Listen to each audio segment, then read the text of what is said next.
ഞങ്ങളുടെ ചേട്ടാ ഇത് എഞ്ചിൻ ഓയിൽ വണ്ടിയിൽ ഒഴിക്കാം, അല്ലാതെ കുക്ക് ചെയ്യാനും എടുക്കാം. ഇത് റിഫൈൻ ചെയ്ത് ഫുള്ള് ക്ലീൻ ചെയ്ത ഓയിലാണ്, ഒരു കുഴപ്പമില്ല. 3 ചെറിയ ബോട്ടിലാണ് ചെയ്യുന്നത്. ഒരെണ്ണം കോക്കനട്ട് ഓയിലിൻ്റെ എസൻസ്, ഒരെണ്ണം മറ്റേ നമ്മുടെ സൺഫ്ലവർ ഓയിലിൻ്റെ എസൻസ്, അങ്ങനെ ഒരു 4-5 കുപ്പി. ഇയാൾ പറയുന്നത് ചിപ്സ് ഉണ്ടാക്കാൻ നേരത്ത് ആ കുപ്പിയിൽ നിന്ന് ഒരു ശകലം ഒഴിക്കുമ്പോൾ വെളിച്ചെണ്ണ മണം വരും. ബോട്ടിലാക്കാൻ നേരത്ത് മെഷീനിലിട്ടിട്ട് ഈ എസൻസും കൂടെ ചേർത്തിട്ട് അതിനൊന്ന് ബ്ലെൻഡ് ചെയ്തിട്ട് ബോട്ടിലാക്കി മണപ്പിച്ച് കഴിഞ്ഞാൽ കറക്റ്റ് വെളിച്ചെണ്ണ. നമസ്കാരം. ഈ വാർത്ത നിങ്ങൾ എല്ലാവരും ഒന്ന് ഷെയർ ചെയ്യണം. നമ്മളെല്ലാവരും എണ്ണ ഉപയോഗിക്കുന്നവരാണ്, വെളിച്ചെണ്ണ അതുപോലെ തന്നെ മറ്റു തരം എണ്ണകളൊക്കെ ഉപയോഗിക്കുന്നവരാണ്. അപ്പോൾ വെളിച്ചെണ്ണ ഉൾപ്പെടെയുള്ള മറ്റ് വിവിധ തരം എണ്ണകളൊക്കെ ഉപയോഗിക്കുന്നവരെ സംബന്ധിച്ച്, അതിപ്പോൾ പാചകത്തിനും അതോടൊപ്പം തന്നെ മറ്റ് പല കാര്യങ്ങൾക്കുമായിട്ട് ഉപയോഗിക്കുന്നവരെ സംബന്ധിച്ച്, അതോടൊപ്പം തന്നെ തട്ടുകടകൾ, ഹോട്ടൽ ഭക്ഷണങ്ങളൊക്കെ കഴിക്കുന്നവരെ സംബന്ധിച്ച് വളരെ ഞെട്ടിക്കുന്ന ഒരു ഓഡിയോ സന്ദേശമാണ് ഇപ്പോൾ സോഷ്യൽ മീഡിയയിലൂടെ പ്രചരിച്ചു കൊണ്ടിരിക്കുന്നത്. ഇതിപ്പോൾ വലിയ ചർച്ചയ്ക്ക് പോലും വഴിവെച്ചിരിക്കുകയാണ്. അതായത് വണ്ടിയിൽ ഒഴിക്കുന്ന എഞ്ചിൻ ഓയിൽ ഇനി നിങ്ങൾ ഭക്ഷണത്തിൽ പാചകം ചെയ്ത് കഴിക്കേണ്ടി വരും. തട്ടുകടകളിലും അതുപോലെ ഹോട്ടലുകളിലും ഭക്ഷണങ്ങൾ കഴിക്കുന്നവർക്ക് ഇനി എഞ്ചിൻ ഓയിൽ കൂട്ടി കഴിക്കാം. അതായത് വാഹനത്തിൽ ഉപയോഗിക്കുന്ന ഓയിൽ റിഫൈൻ ചെയ്ത് ക്ലീൻ ചെയ്ത് ഇനി നിങ്ങൾക്ക് കഴിക്കാം. നമ്മൾ പുറത്തുനിന്ന് ചിക്കൻ ഫ്രൈയും അതുപോലെ തന്നെ പൊരിച്ചതും വറുത്തതും ഒക്കെ ആയിട്ടുള്ള പലഹാരങ്ങൾ, എണ്ണക്കടികളൊക്കെ തന്നെ കഴിക്കുമ്പോൾ ഈ ഓഡിയോ സന്ദേശം ഒന്ന് കേൾക്കുന്നത് നന്നായിരിക്കും. വാഹനങ്ങളിൽ എഞ്ചിൻ ഓയിലായി ഉപയോഗിച്ച ശേഷം ബാക്കിയാകുന്ന കരിയോയിൽ അത് റിഫൈൻ ചെയ്ത് നിറമില്ലാത്ത മിനറൽ ഓയിലാക്കി മാറ്റുകയാണ്. RBD അഥവാ refined bleach and deodorise refined ഓയിലിലേക്ക് കൊപ്ര ചിപ്സ് ചേർത്തിളക്കുകയോ അതുപോലെ 20% നല്ല വെളിച്ചെണ്ണ കലർത്തുകയോ ചെയ്താൽ യഥാർത്ഥ വെളിച്ചെണ്ണയുടെ മണവും നിറവും ലഭിക്കുമത്രേ. ക്രൂഡ് ഓയിൽ സംസ്കരിക്കുമ്പോൾ ലഭിക്കുന്ന മെഴുക് അഥവാ പരാഫിൻ വാക്സിൻ്റെ ആ ഒരു തുടർച്ചയായിട്ടുള്ള ഉപയോഗം അതുമൂലം തീർച്ചയായിട്ടും കുടലിൽ ക്യാൻസർ വരാനുള്ള സാധ്യത പോലും വളരെ കൂടുതലാണെന്നാണ് വിദഗ്ധ ഡോക്ടർമാർ തന്നെ സാക്ഷ്യപ്പെടുത്തുന്നത്. ഇത്തരത്തിലുള്ള മുന്നറിയിപ്പുകൾ വന്നിട്ട് വിപണിയിൽ ഇപ്പോൾ ഈ വ്യാജ വെളിച്ചെണ്ണയുടെ ഒഴുക്ക് കൂടുകയല്ലാതെ കുറയുന്നില്ല. ശുദ്ധമായ വെളിച്ചെണ്ണ എന്ന പേരിൽ വിൽക്കുന്നതിൽ വലിയ പങ്കും ഭക്ഷ്യ എണ്ണ മിക്സ് ചെയ്ത ബ്ലെൻഡിങ് ഓയിലാണ്. പുറത്തുപോയി തട്ടുകടയിൽ നിന്നുമൊക്കെ അതുപോലെ തന്നെ ഫാസ്റ്റ് ഫുഡൊക്കെ കഴിക്കുന്നവർ വളരെ ശ്രദ്ധിക്കേണ്ട ഒരു പ്രശ്നം തന്നെയാണ്.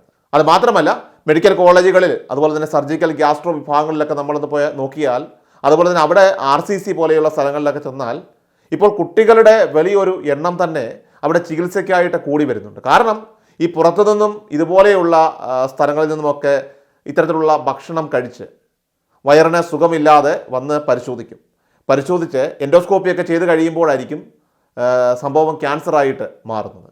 അപ്പോൾ തന്നെ ഡോക്ടർമാർ ആദ്യം ചോദിക്കുന്നത് പുറത്തു നിന്ന് അല്ലെങ്കിൽ തട്ടുകടയിൽ നിന്നൊക്കെ എന്തെങ്കിലും ഭക്ഷണം സ്ഥിരമായിട്ട് കഴിക്കാറുണ്ടോ എന്നാണ്. അതുകൊണ്ട് തന്നെ കഴിവതും ഇനി മുതൽ വീട്ടിലെ ഭക്ഷണം പാചകം ചെയ്ത് കഴിക്കുന്നതാണ് കൂടുതൽ കാലം ജീവിക്കണമെന്ന് ആഗ്രഹിക്കുന്ന മലയാളികൾക്ക് നല്ലത്. ആദ്യം നമുക്ക് ആ ഓഡിയോ ഒന്ന് കേൾക്കാം. ഇപ്പോൾ ആ സന്ദേശം വളരെയധികം വൈറലായിക്കൊണ്ടിരിക്കുകയാണ്. നിങ്ങൾ എല്ലാവരും അത് മുഴുവനായിട്ടൊന്ന് കേൾക്കുക. ഞാൻ ഇത് പറഞ്ഞപ്പോൾ ഇടയ്ക്ക് നമ്മുടെ ഈ ഗ്രൂപ്പിനകത്തൊന്ന് സംസാരിക്കണമെന്ന് വിചാരിച്ചതാണ്. ഒരു ചെറിയൊരു മാറ്ററെ, എൻ്റെ ഒരു ചെറിയൊരു എക്സ്പീരിയൻസ്. ഞാനിവിടെ ഒരിടത്തൊരു നമ്മളെ വർക്ക് അറിയാമല്ലോ, ഇപ്പം മെക്കാനിക്കൽ വർക്കാണ്. അപ്പം ഒരു എഞ്ചിൻ്റെ കംപ്ലീറ്റ് ഒരു ഓവറോളിങ്ങും പരിപാടിയൊക്കെ ചെയ്ത്, അപ്പോൾ അതിലൊരു 37 ലിറ്റർ എഞ്ചിൻ ഓയിലാണ് വരുന്നത്. അപ്പോൾ ഈ പഴയ ഓയിൽ മതി, പഴയ ഓയിൽ എന്ന് പറഞ്ഞാൽ കുറഞ്ഞ ഓയിൽ മതി അവർക്ക് ഫ്ലഷ് ചെയ്യാൻ വേണ്ടിയിട്ടാണ്. അതായത് അകത്ത് ഓയിലും വെള്ളവും എല്ലാം കൂടെ മിക്സ് ചെയ്തതിൻ്റെ പോട്ടിനകത്തൊക്കെ കയറിയിട്ടുണ്ടായിരുന്നു.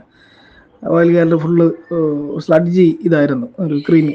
അപ്പോൾ അത് വാഷ് ചെയ്യാൻ വേണ്ടിയിട്ട് ജസ്റ്റ് ഓവറോളിങ് കഴിഞ്ഞിട്ട് എഞ്ചിൻ ഫുള്ള് വർക്ക് കഴിഞ്ഞിട്ടൊന്ന് വാഷ് ചെയ്യാനായിട്ട് കുറഞ്ഞ ഓയിൽ മതി എന്ന് പറഞ്ഞു. അപ്പം ഞാൻ തപ്പി ഓയിൽ റീഫർബിഷ്ഡ് മറ്റേ റീസൈക്കിൾഡ് ഓയിൽ കിട്ടും. തൽക്കാലം അത് വാങ്ങിച്ചിട്ടൊന്ന് കഴുകി ഇറക്കിയിട്ട് പിന്നെ നമുക്ക് നല്ല ഓയിൽ ഒഴിച്ച് ഓടിക്കാമെന്ന് കരുതി ഞാൻ ഈ റീഫർബിഷ്ഡ് ഓയിലിനെ തപ്പി അന്വേഷിച്ച് കണ്ടുപിടിച്ച്. അപ്പോൾ ബാലരാമപുരത്ത് നിന്ന് മറ്റേ കാട്ടാക്കട പോകുന്ന, അപ്പോൾ നമ്മൾ അവിടെ ട്രിവാൻഡ്രത്ത് നിന്ന് ഇങ്ങോട്ട് നേരിട്ട് വരും. ബാലരാമപുരത്ത് നിന്ന് ലെഫ്റ്റിലോട്ട് പോകുമ്പം ഒരു റെയിൽവേ ക്രോസ് ഉണ്ട്, ബാലരാമപുരം റെയിൽവേ സ്റ്റേഷന് അടുത്ത്. അപ്പോൾ അവിടെ വന്നാൽ മതി എന്ന് പറഞ്ഞു. ഞാൻ അവിടെ ചെന്ന് നിന്നിട്ട് അപ്പോൾ 1 ലിറ്ററിന് 140 എങ്ങാണ്ട പറഞ്ഞു. 1 ലിറ്റർ 140 ഉള്ളൂ. റീസൈക്കിൾഡ് ഓയിലില്ലേ. അപ്പോൾ അത് 37 ലിറ്റർ വേണം. ഞാൻ വണ്ടിയായിട്ട് അവിടെ പോയിട്ട് വിളിച്ചപ്പം ആശാൻ പറഞ്ഞു, ഈ തരാമെന്ന് പറഞ്ഞ ആൾ പറഞ്ഞു, ഞാൻ അവിടെ ഇല്ല, നമ്മുടെ കടയിൽ നിന്ന് എടുത്താൽ മതി, കടയിൽ കൊടുത്തിട്ടുണ്ട്, സ്ഥലം പറഞ്ഞെന്ന്.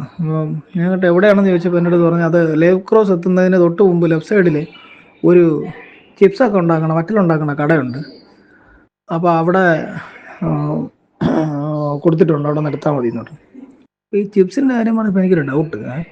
ഇവൻ എഞ്ചിൻ ഓയിലിന് പകരം മറ്റേ എഡിബിൾ ഓയിലുണ്ട്, മറ്റേ ഇതുണ്ടല്ലോ, റിഫൈൻഡ് ഓയിൽ, അതാണോ പറഞ്ഞതെന്നൊരു ഡൗട്ട്. ഇപ്പം എനിക്ക് അറേഞ്ച് ചെയ്യുന്ന ആളിനെ ഞാൻ തിരിച്ച് വിളിച്ച് അയാൾ വിളിച്ച് ചോദിച്ചാൽ പറഞ്ഞില്ല, ഇല്ല ഇത് തന്നെയാണ് ഓയിൽ, കുഴപ്പമില്ല, അവിടെ നിന്ന് എടുത്തോളം പറഞ്ഞു. ഞാൻ അവിടെ ചെന്നപ്പോൾ ആ കടയിലുള്ള ബാക്കി സ്റ്റാഫൊക്കെ കഴിക്കാൻ പോയിരിക്കുമെന്ന് തോന്നുന്നു. ഒരു വയസ്സായൊരു കക്ഷിയുണ്ട്. ആ പുള്ളിയെടുത്ത് ഞാൻ പറഞ്ഞു, ചേട്ടാ ഇത് എന്തുവല്ല ഇത്? അപ്പോൾ തന്നിരിക്കുന്നതും മറ്റേ ഹോട്ടലിലൊക്കെ എണ്ണ വരുന്ന പാട്ടയില്ലേ, തകരപ്പാട്ട, അതിനകത്താണ്. ഞങ്ങളുടെ ഇത് ചേട്ടാ ഇത് എന്താ ഓയിൽ? ആ, ഇത് നമ്മുടെ മുതലാളിയുടെ ഓയിലാണ്, ഇതാണ് തിരുവനന്തപുരത്ത് ഏറ്റവും കൂടുതൽ ഓടുന്ന ഓയിൽ. വെടിച്ചാങ്കോവിലൊക്കെ ഫുള്ള് ഈ ഓയിലാണ് യൂസ് ചെയ്യണത്. ഞങ്ങളുടെ ചേട്ടാ ഇത് എൻജിൻ ഓയിൽ, വണ്ടിയിൽ ഒഴിക്കാം, അല്ലാതെ കുക്ക് ചെയ്യാനും എടുക്കാം. ഇത് റിഫൈൻ ചെയ്ത് ഫുള്ള് ക്ലീൻ ചെയ്ത ഓയിലാണ്, ഒരു കുഴപ്പമില്ല. 3 ചെറിയ ബോട്ടിലാണ് ചെയ്യുന്നത്. ഒരെണ്ണം കോക്കനട്ട് ഓയിലിൻ്റെ എസൻസ്, ഒരെണ്ണം മറ്റേ നമ്മുടെ സൺഫ്ലവർ ഓയിലിൻ്റെ എസൻസ്, അങ്ങനെ ഒരു 4-5 കുപ്പി. ഇയാൾ പറയുന്നത് ചിപ്സ് ഉണ്ടാക്കാൻ നേരത്ത് ആ കുപ്പിയിൽ നിന്ന് ഒരു ശകലം ഒഴിക്കുമ്പോൾ വെളിച്ചെണ്ണ മണം വരും. ബോട്ടിലാക്കാൻ നേരത്ത് മെഷീനിലിട്ടിട്ട് ഈ എസൻസും കൂടെ ചേർത്തിട്ട് അതിനൊന്ന് ബ്ലെൻഡ് ചെയ്തിട്ട് ബോട്ടിലാക്കി മണപ്പിച്ച് കഴിഞ്ഞാൽ കറക്റ്റ് വെളിച്ചെണ്ണ. എൻ്റെ മോന് അപ്പൂനെ ബേക്കറി പാക്കറ്റ് വേണ്ട, നമ്മുടെ ലൈവായിട്ട് ഉണ്ടാക്കുന്നതല്ലെന്ന് പറഞ്ഞ് അവിടെ നിന്ന് വാങ്ങിച്ച് കൊടുക്കാറുണ്ടായിരുന്നു. ആ കടയിൽ നിന്നല്ല, പല കടകളിൽ നിന്ന്. പുള്ളി പറയണത് ഒരുമാതിരിയുള്ള എല്ലാ കടകളിലും ഹോട്ടലുകളിലും ഈ എണ്ണയാണ് യൂസ് ചെയ്യണത്. ഇവരെല്ലാം വർക്ക്ഷോപ്പിൽ തന്നിട്ട് ഈ പഴയ എഞ്ചിൻ ഓയിൽ വാങ്ങിച്ചുകൊണ്ട് റീസർക്കിൾ ചെയ്ത് അതിലാണ് വറുത്തും കരിച്ചും പൊരിച്ചും ഒക്കെ തിന്നണത്. അയ്യോ, എല്ലാവരും ഒന്ന് വീട്ടിൽ എന്തെങ്കിലും വെളിച്ചെണ്ണ മില്ലിൽ നിന്നെങ്ങാനും വാങ്ങുക, കൊണ്ടുപോയി പിള്ളേർക്ക് എന്ത് സാധനമാണെങ്കിലും ഉണ്ടാക്കി കൊടുക്കുക. ഒരു കടയിൽ നിന്ന് വാങ്ങിക്കല്ലേ എളിയന്മാർ. എൻ്റെ അമ്മോ, ഞാൻ എൻ്റെ കണ്ണുകൊണ്ട് കണ്ടതാണ്. കംപ്ലീറ്റ് സ്ഥലത്ത് ഈ ഓയിലാണ് ഓടണം, കംപ്ലീറ്റ് സ്ഥലത്ത്. ഒരു മണോ ഒരു ഇതില്ലാത്തൊരു ഓയിൽ, അതിനകത്ത് എസൻസ് ചേർത്ത് ചെയ്യുക. ആലോചിച്ച് നോക്ക്. ഇനി ഒരു ഓഡിയോടെ കേൾക്കുക. ഈ പറഞ്ഞേക്കുന്നത് 100% ശരിയാണ്. വെളിയിൽ പോയി ഫാസ്റ്റ് ഫുഡും തട്ടുകടകളിൽ നിന്ന് സാധനങ്ങളൊക്കെ വാങ്ങിച്ച് കഴിക്കുന്നവരൊക്കെ വളരെ ശ്രദ്ധിക്കേണ്ടതായിട്ടുണ്ട്. മെഡിക്കൽ കോളേജിൽ മെഡിക്കൽ ഗ്യാസ്ട്രോയിലും സർജിക്കൽ ഗ്യാസ്ട്രോയിലും RCCയിലും കുട്ടികളുടെ ഒരു നിര തന്നെ വരുന്നുണ്ട്. കാരണം വൈറസ് സുഖമില്ലാതെ വരും. ഇവിടെ വരുമ്പോൾ എൻഡോസ്കോപ്പി ചെയ്യാറുണ്ട്. എൻഡോസ്കോപ്പി ചെയ്യുമ്പോൾ ക്യാൻസറാണ് സംഭവം. അതുകൊണ്ട് വീട്ടുകളിൽ ഭക്ഷണം ഉണ്ടാക്കി മതിയായ രീതിയിൽ കുട്ടികൾക്ക് കൊടുക്കുക. സ്നാക്സ് വാങ്ങിച്ച് കൊടുക്കാനോ പൊരിച്ചതും കിരിച്ചതും ഒന്നും മാറ്റി കൊടുക്കാനോ ചെയ്ത്. റിഫൈനറി എണ്ണയാണ്, ഇതിനകത്ത് ഒരുപാട് കെമിക്കൽ ചേരുന്നുണ്ട്. കുടലുകൾ കംപ്ലീറ്റ് വ്രണമാവുക മാത്രമല്ല, ഇത് ക്യാൻസർ എവിടെ ഇരുന്നാലും വിളിച്ചു വരുത്തും. മെഡിക്കൽ കോളേജിലിപ്പോൾ മെഡിക്കൽ ഗ്യാസ്ട്രോ ഈ സർജിക്കൽ ഗ്യാസ്ട്രോയിൽ നമ്മൾ പോയാൽ തട്ടുകടയിൽ നിന്ന് ഭക്ഷണം കഴിക്കാറുണ്ടെന്നാണ് ഡോക്ടർമാർ ചോദിക്കുന്നത്. അതുകൊണ്ട് വളരെ ശ്രദ്ധാപൂർവ്വം എല്ലാവരും ഈ ഗ്രൂപ്പിലുള്ള എല്ലാവരും ഈ വിവരം വീട്ടുകളിലും നമ്മളുമായിട്ട് ബന്ധപ്പെട്ട എല്ലാവരോടും ഷെയർ ചെയ്യുന്നത് വളരെ നന്നായിരിക്കും. അപ്പോൾ വെളിച്ചെണ്ണയുടെ കാര്യത്തിലേക്ക് വന്നാൽ, വെളിച്ചെണ്ണയുടെ ഗുണങ്ങളെക്കുറിച്ച് നിരവധിയായിട്ടുള്ള പഠനങ്ങളും അതുപോലെ തന്നെ ലേഖനങ്ങളും ഒക്കെ തന്നെ പുറത്തു വന്നിട്ടുണ്ട്. ഇപ്പോൾ വിപണിയിൽ പലതരത്തിലുള്ള വെളിച്ചെണ്ണയും നമുക്ക് ലഭ്യമാണ്. അതുകൊണ്ട് തന്നെ വ്യാജനും അതോടൊപ്പം തന്നെ ഇപ്പോൾ യഥേഷ്ടം വാഴുകയാണ്. ചക്കിലാട്ടിയ വെളിച്ചെണ്ണ, നാടൻ വെളിച്ചെണ്ണ, ശുദ്ധമായിട്ടുള്ള വെളിച്ചെണ്ണ എന്നൊക്കെയുള്ള ബ്രാൻഡ് നെയിം വരെ ഇപ്പോൾ ആയിട്ടുണ്ട്. അങ്ങനെ ഈ വെളിച്ചെണ്ണയുടെ വിപണിയുടെ നിയന്ത്രണം തമിഴ്നാട് ലോബി ഏറ്റെടുത്തതോടെയാണ് ഇപ്പോൾ വ്യാജ വെളിച്ചെണ്ണയും വ്യാപകമായി മാറിയിരിക്കുന്നത്. നല്ല ഗുണനിലവാരമുള്ള വെളിച്ചെണ്ണയിൽ അയഡിൻ വാല്യൂ അത് 7.5 മുതൽ 10 വരെയാണെന്നാണ് പറയുന്നത്. ആസിഡ് വാല്യൂ ആകട്ടെ 6-ൽ താഴെ. മായം ചേർത്ത വെളിച്ചെണ്ണയിലാണെങ്കിൽ ഇവയൊക്കെ അതീവ ഗുരുതരമായിട്ടുള്ള ആരോഗ്യ പ്രശ്നങ്ങളിലേക്ക് പോലും കാര്യങ്ങൾ വഴിവെക്കുമെന്നാണ് ആരോഗ്യ വിദഗ്ധർ പറയുന്ന മുന്നറിയിപ്പ്. മായം ചേർത്ത വെളിച്ചെണ്ണയിൽ അയഡിൻ ഉയർന്ന അളവിൽ ചേരുന്നതുകൊണ്ട് ഇത്തരം വെളിച്ചെണ്ണ ഉപയോഗിക്കുന്നവരിൽ തീർച്ചയായിട്ടും അവർക്ക് ഹൃദയാഘാതം വരാനുള്ള സാധ്യത വളരെ കൂടുതലാണ്. ഇത് വിദഗ്ധ ഡോക്ടർമാർ തന്നെ സമ്മതിക്കുന്നുണ്ട്. വെളിച്ചെണ്ണയിൽ കലർത്തുന്ന വസ്തുക്കളെക്കുറിച്ചുള്ള വിശദമായിട്ടുള്ള പരിശോധന നടത്തുന്നതിനുള്ള അത്യാധുനിക സൗകര്യമുള്ള ലാബോറട്ടറികൾ വളരെ കുറവാണ്. ഒരു സാമ്പിൾ പരിശോധിക്കുന്നതിന് ഏതാണ്ട് 3000-ലേറെ രൂപ ചെലവ് വരും. അതുകൊണ്ട് തന്നെ വെളിച്ചെണ്ണയുടെ വിശദമായിട്ടുള്ള പരിശോധനകൾ നടക്കാറില്ല എന്നതാണ് ഇത്തരം വ്യാജ വെളിച്ചെണ്ണ ഇപ്പോൾ സജീവമാകാനായിട്ട്, അല്ലെങ്കിൽ ഇത്തരം വ്യാജ വെളിച്ചെണ്ണ വിൽക്കുന്നവർക്ക് പ്രോത്സാഹനമാകുന്നത്. തമിഴ്നാട്ടിൽ നിന്നും എത്തുന്ന മായം ചേർത്ത വെളിച്ചെണ്ണ നിരവധി ബ്രാൻഡുകളിലായിട്ട് കേരളത്തിലെ മാർക്കറ്റുകളിൽ ഇപ്പോൾ അതിവേഗം വിറ്റഴിയുന്നുണ്ട്. ഇത്തരം വെളിച്ചെണ്ണകൾ ഭക്ഷ്യസുരക്ഷാ വകുപ്പ് നിരോധിച്ച സമയങ്ങളിലെല്ലാം തന്നെ അത് മറ്റ് പല പുതിയ പേരുകളിലേക്ക് മാറി പുറത്തിറക്കി ലാഭം കൊയ്യുകയാണ് ഇപ്പോൾ വ്യാജന്മാർ. പാം ഓയിൽ, ആർജിമോൺ ഓയിൽ, അതുപോലെ തന്നെ നിലക്കടല എണ്ണ, പരുത്തിക്കുരു എണ്ണ തുടങ്ങി ഏറ്റവും ആദായത്തിൽ ലഭിക്കുന്നതും ഗുണനിലവാരമില്ലാത്തതുമായിട്ടുള്ള എണ്ണകളാണ് ഇത്തരം ലാഭക്കൊതിയന്മാർ ശരിക്കും പറഞ്ഞാൽ വെളിച്ചെണ്ണയിൽ മിക്സ് ചെയ്തുകൊണ്ട് വിപണിയിലേക്ക് എത്തിക്കുന്നത്.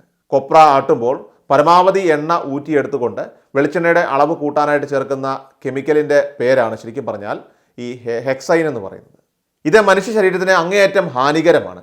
ആരോഗ്യ വിഭാഗം ലാബ് ടെസ്റ്റ് നടത്തിയാൽ പോലും ഈ തട്ടിപ്പ് എളുപ്പം കണ്ടെത്താനാവില്ലെന്നാണ് കച്ചവടക്കാർ പോലും പറയുന്നത്. എല്ലാ ദിവസവും വാർത്തകൾക്കും അറിയിപ്പുകൾക്കുമായി യൂട്യൂബ് ചാനൽ സബ്സ്ക്രൈബ് ചെയ്യുക, ഫേസ്ബുക്ക് പേജ് ഫോളോ ചെയ്യുക. വാർത്തകളുടെ നോട്ടിഫിക്കേഷനായി ബെൽ ഐക്കൺ എനേബിൾ ചെയ്യുക.